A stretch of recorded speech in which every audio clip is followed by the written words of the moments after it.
तो दोस्तों, कैसे हैं आप सभी। मैं आशा करता हूं आप सब बिल्कुल ठीक होंगे। दोस्तों, अंधेरा बड़ी ही भयानक चीज है। हालांकि एक बार तो आपके घर में अंधेरा हो तो आप सहन कर सकते हैं, लेकिन गाड़ी चलाते वक्त बीच रास्ते का अंधेरा और गाड़ी खराब हो जाना, ये तो कोई भी सहन नहीं कर सकता। इसी बीच छलावों के भी कुछ अपने अलग ही खेल होते हैं जिनसे बच पाना बेहद ही मुश्किल होता है। ऐसे में बस इंसान अपनी जिंदगी की मन ही मन दुआएं मांगता है। आखिर क्या हुआ था उनके साथ, वो तो हमें इसी कहानी में पता चलेगा। लेकिन दोस्तों, अगर आप हमारे इस चैनल पर पहली बार आए हैं और पहली ही बार आप मेरी आवाज सुन रहे हैं, तो कहानी सुनने से पहले इस चैनल को जरूर सब्सक्राइब करके बेल बटन ऑल पे कर लीजिए, क्योंकि जल्द ही हमारा परिवार 1 लाख लोगों का होने वाला है। तो प्लीज सब्सक्राइब जरूर करें। तो दोस्तों, बिना देरी किए जल्दी से अपने अपने हेडफोन लगाएं और शुरू हो जाएं, यानी महेश के साथ।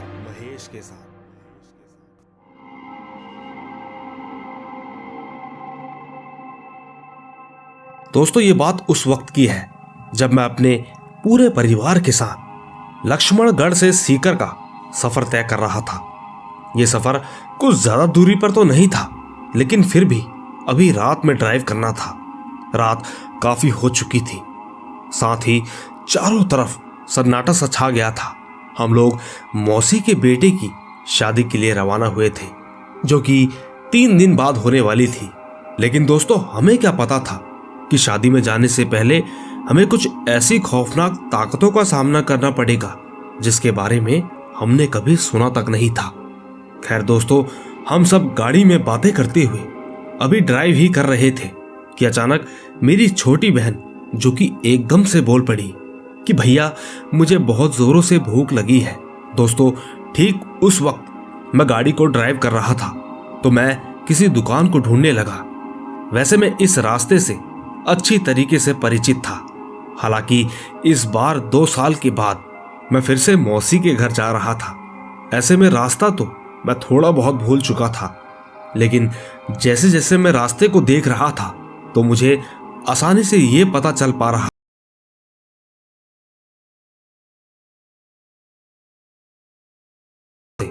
गाड़ियां फुल स्पीड में आगे बढ़ रही थी।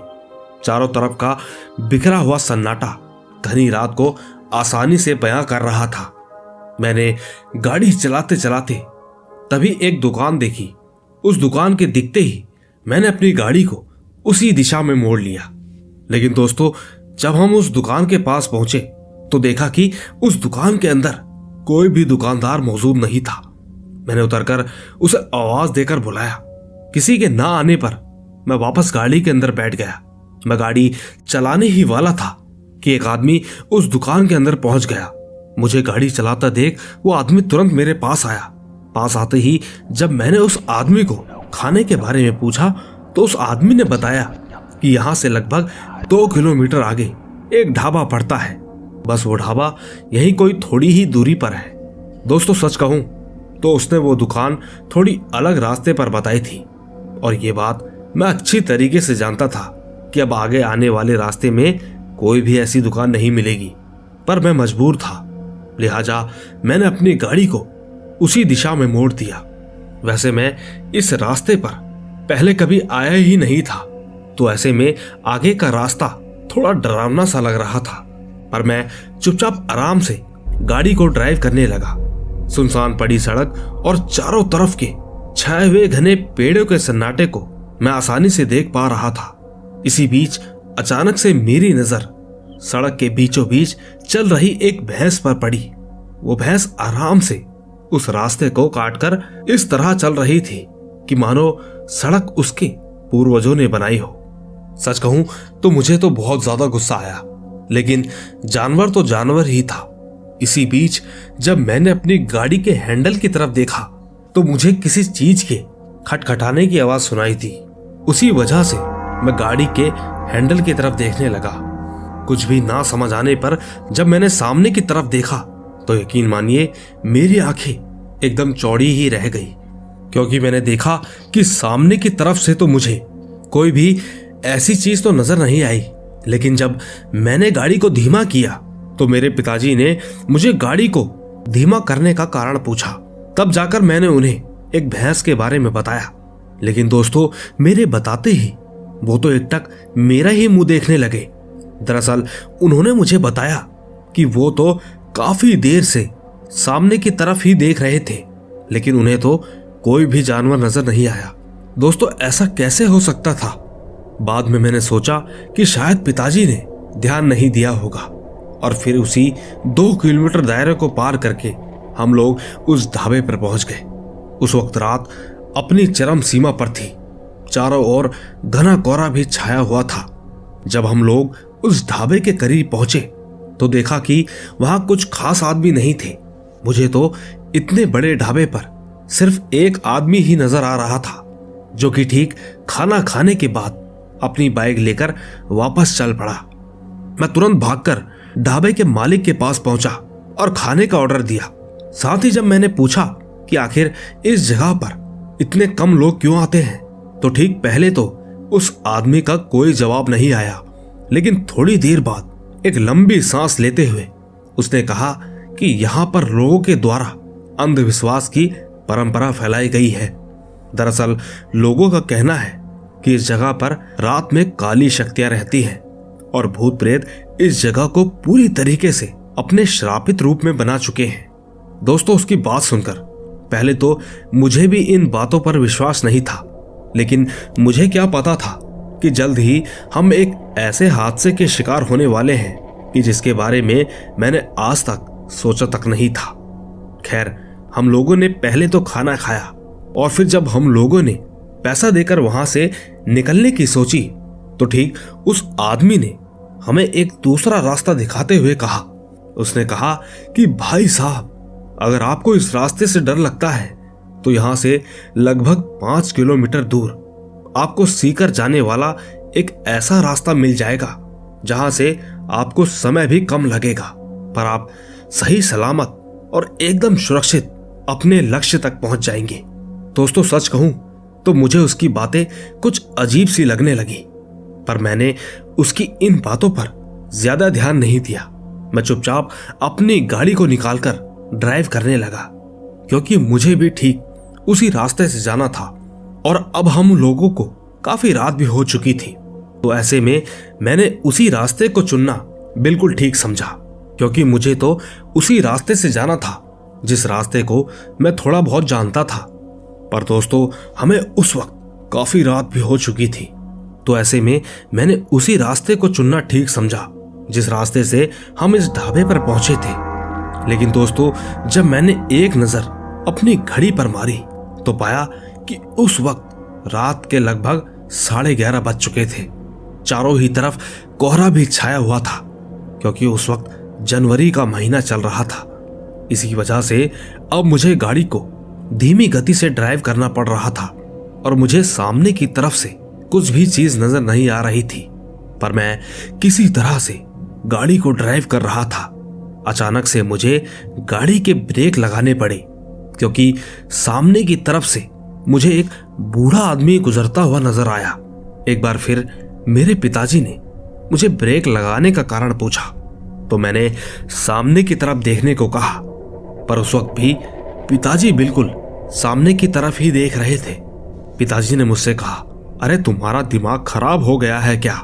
मुझे तो सामने कोई भी चीज नजर नहीं आ रही।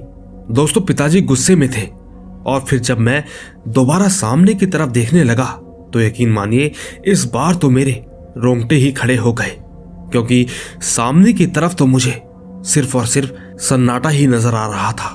मैं उस वक्त एकदम से हैरान रह गया कि ठीक तभी पिताजी ने मुझसे कहा कि तुम चुपचाप दूसरी सीट पर बैठ जाओ। दोस्तों, इतना कहकर पिताजी मुझ पर गुस्सा होने लगे। वो मुझे हटाकर खुद ड्राइविंग सीट पर बैठकर ड्राइव करने लगे। कुछ किलोमीटर आगे चलने के बाद जब पिताजी ने भी कार को एकदम से जोर का ब्रेक लगाया तो अचानक ही मेरा सर जाकर आगे कांच से टकराया। मैंने तुरंत ही जब पिताजी को इतनी जोर से ब्रेक लगाने का कारण पूछा तो उन्होंने बताया कि उन्हें सामने की तरफ कोई बड़ा सा जानवर दिखा। दोस्तों, सच कहूं तो ये सुनकर मैं भी एक पल के लिए हैरान रह गया। उस वक्त मेरे पिताजी के पूरे शरीर से पसीना निकल रहा था और ठीक उनका ये हाल देखकर ये बात साफ साफ साबित हो रही थी कि हो ना हो इनके साथ कुछ ऐसा हुआ है जिसके बारे में हमने सोचा तक नहीं था। मैं उनसे कुछ पूछता कि अचानक से हमारी गाड़ी के ऊपर किसी पत्थर के गिरने की आवाज आई। मैं तुरंत ही नीचे उतरने लगा तो मेरे पिताजी ने मेरा हाथ पकड़ लिया और सीधा नीचे उतरने से साफ मना कर दिया।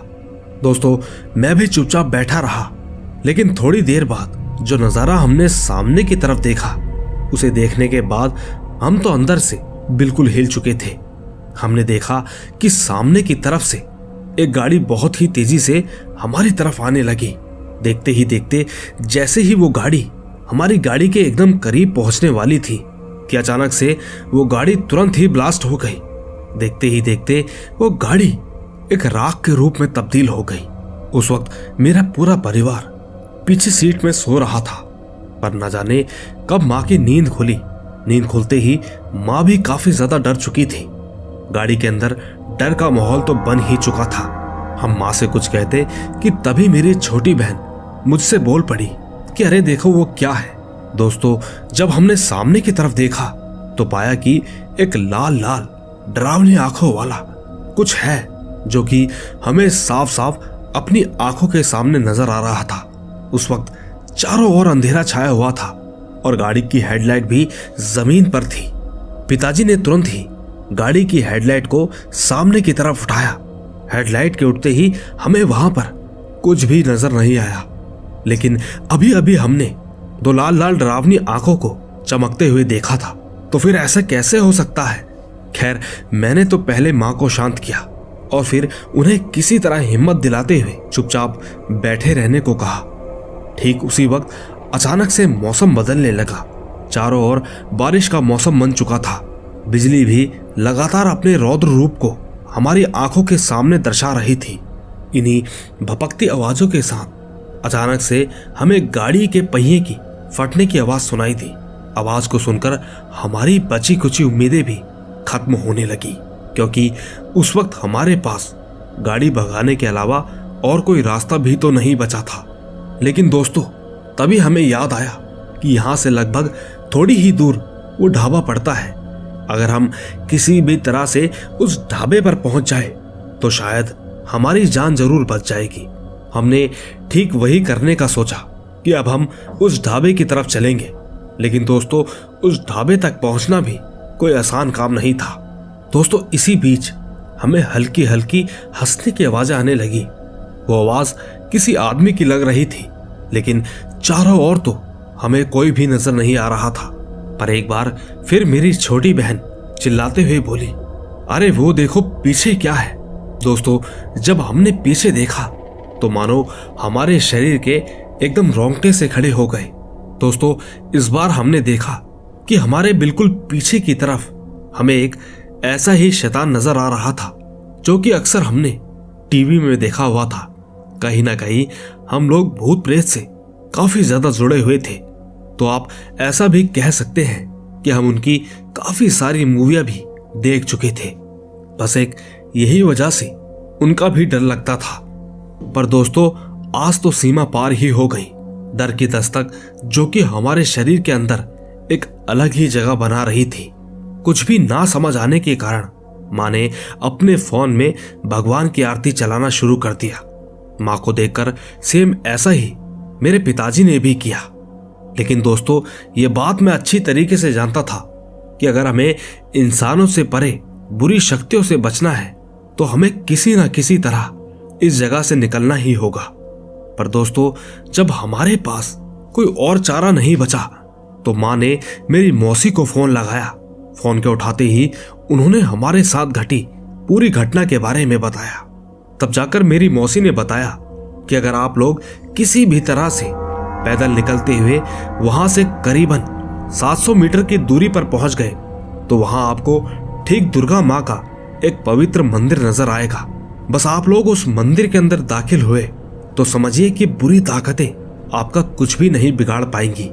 दोस्तों, मौसी की बात अपनी जगह ठीक थी, लेकिन वहां तक पहुंचने के लिए सबसे पहले हमें इन बुरी ताकतों से बचना था।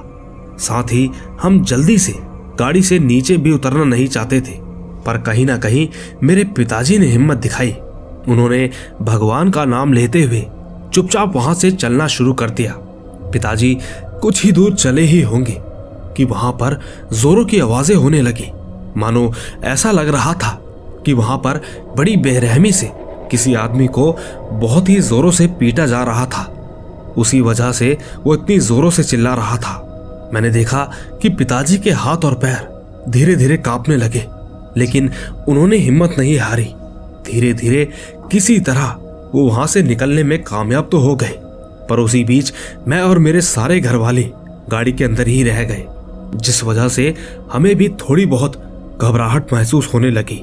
लेकिन जैसा कि मेरे पिताजी ने बताया था कि हमें उनकी इजाजत के बिना गाड़ी से बाहर नहीं निकलना है। उन्होंने कहा था कि वो कोई ना कोई समाधान लेकर वहां पर जरूर पहुंच जाएंगे। दोस्तों, लगभग आधे घंटे तक हम लोग डर और खौफ की रात में जीते रहे, लेकिन अचानक से हमें एक गाड़ी सामने आती हुई नजर आने लगी। उस रात हमें उस गाड़ी को देखते ही हम सभी के मन में एक उम्मीद सी जागने लगी। फिर जब हमने ठीक से देखा तो पाया कि उस गाड़ी के पीछे और भी गाड़ियां नजर आ रही थी। पास आने पर पता चला कि सबसे पहली गाड़ी में मेरे पिताजी थे। ठीक पिताजी के साथ कुछ और भी लोग थे। शुक्र है ऊपर वाले का, उन्होंने हमें वहां से निकालकर किसी तरह मंदिर तक छोड़ दिया। दोस्तों, उन सभी को देखने के बाद हमारी जान में जान आई थी। लेकिन दोस्तों, ये घटना आज भी कहीं ना कहीं हमारी रूह को कपा देती है। तो दोस्तों, देखा आपने, ये थी एक रात के सफर की डरावनी कहानी। हालांकि दोस्तों, उन्होंने हमें अपना नाम तो नहीं बताया, पर उनका कहना है कि उनके साथ ये सब कुछ हकीकत में घटा है। बाकी दोस्तों, आप तो हैं ही इस कहानी की सच्चाई बयां करने के लिए। दोस्तों, अगर आपको इस कहानी में थोड़ी भी सच्चाई नजर आती हो तो आप नीचे कमेंट में जरूर बताइएगा।